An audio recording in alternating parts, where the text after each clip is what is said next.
প্রতিনিয়ত আমাদের সেনাবাহিনীতে একটার পর একটা হয়েছে, আর সেনাবাহিনীর হাজার হাজার সৈনিক এবং অফিসার তাদেরকে জীবন দিতে হয়েছে।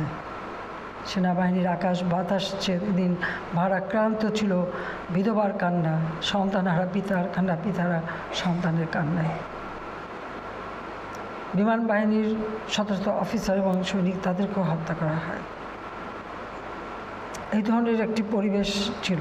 আমাদের গ্যাস বিক্রি করার একটা প্রস্তাব ছিল, আমি রাজি হইনি। যে দেশের সম্পদ বিক্রি করে ক্ষমতায় যাব, সেটা এই দুর্বলতা আমার নেই। কারণ আমি সবসময় মনে করি আমি জাতির পিতা বঙ্গবন্ধু শেখ মুজিবের মেয়ে। এদেশের স্বার্থ রক্ষা করা, দেশকে উন্নত করাই আমার কাজ।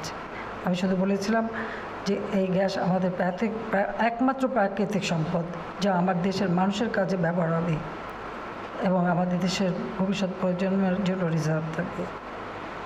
যাও, বড় দেশ আমেরিকা, তাদের কোম্পানি গ্যাস তুলে কিনবে। ভারত এত বড় বড় দেশের বিরুদ্ধে কথা বললে আর ক্ষমতায় থাকা যায় না। কাজে 2001 সালে আমি ভোট বেশি পেলেও আমি সরকার গঠন করতে পারিনি, কিন্তু আমার কোনো আফসোস ছিল না এই কারণে যে দেশের সম্পদ অন্যের হাতে তুলে ক্ষমতা যাওয়ার মতো ওই দুর্বলতা এটা আমার ছিল না।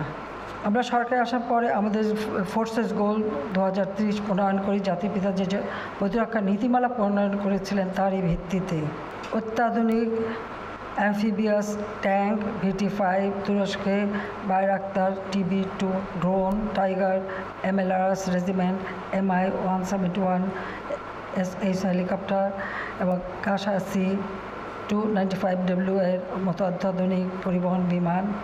আসলে প্রতিটি বাহিনীকে কিন্তু আমরা ত্রিমুখী বাহিনী করে দিয়েছি, সব ধরনের সবাই যেন প্রস্তুত থাকতে পারি।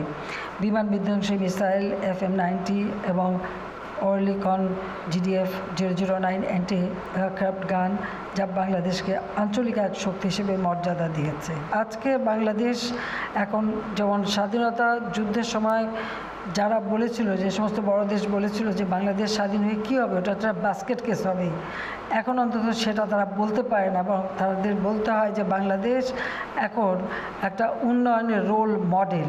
কারণ যে বড় দেশ বলেছিল আমরা বাস্কেট কেস হবো, সেখানে দারিদ্র্যের হার হলো 17%। তা আমি বলছিলাম যে 1% হলেও আমি কমাবো, যেন বলতে পারি যে বাস্কেট কেস না, দেখেন তো আপনাদের থেকে ভালো আছি। তবে এখন আমরা 18.7 আছি। ইনশাল্লাহ আমরা আমাদের সবাইকে একটু কৃচ্ছ্রতা সাধন করতে হবে, এটা আমি অনুরোধ করব সব ক্ষেত্রেই। এবং কৃচ্ছ্রতা সাধন করে আমরা যদি এগিয়ে যাই, আমাদের উৎপাদন বৃদ্ধি করে, তাহলে আমরা অবশ্যই আমাদের অভিষ্ট লক্ষ্যে পৌঁছাতে পারবো।